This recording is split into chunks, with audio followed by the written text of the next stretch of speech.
मुजफ्फरपुर बाबा के। बाकी जलवा चढ़ावे चल जिला मुजफ्फरपुर बाबा के। बोला बोला बैजूनाथ बाबा की। बाकी जलवा चढ़ावे चल जिला मुजफ्फरपुर बाबा के।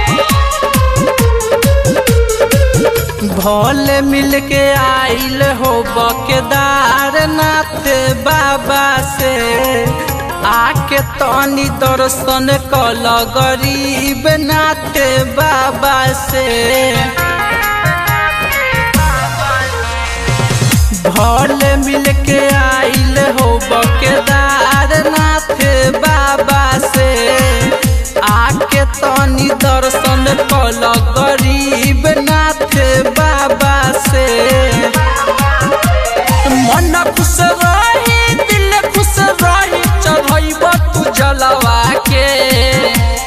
मन खुश रही दिल खुश रही चढ़ब तू जलवा के। बाकी जलवा चढ़ावे चल जिला मुजफ्फरपुर बाबा के।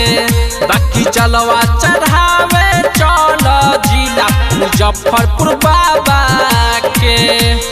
बोला बोला समेश्वर नाथ की। बाकी जलवा चढ़ावे चल जिला मुजफ्फरपुर बाबा के। हवे मशहूर भोले बाबा के नगरिया। भोले बाबा के भावे गंगा जी के पनिया। हवे मशहूर भोले बाबा के नगरिया। भोले बाबा के भावे गंगा जी के पनिया। भंगिया के गोला गजब काम करी उदावा के। भंगिया के गोला गजब काम करी उदावा के।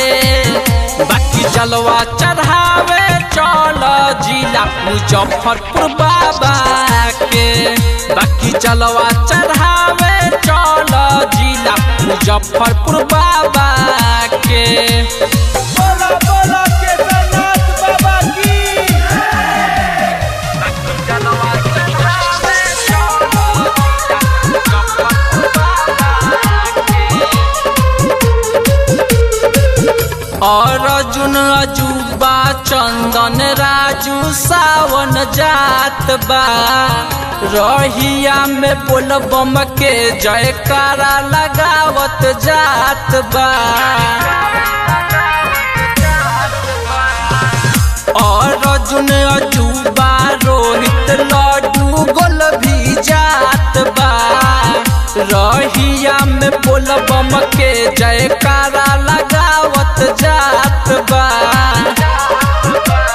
सावन के पावन बरसत बदरा माजा बहावा के। सावन के पावन बरसत बदरा माजा बहावा के। बाकी जलवा चढ़ावे चल जिला मुजफ्फरपुर बाबा के।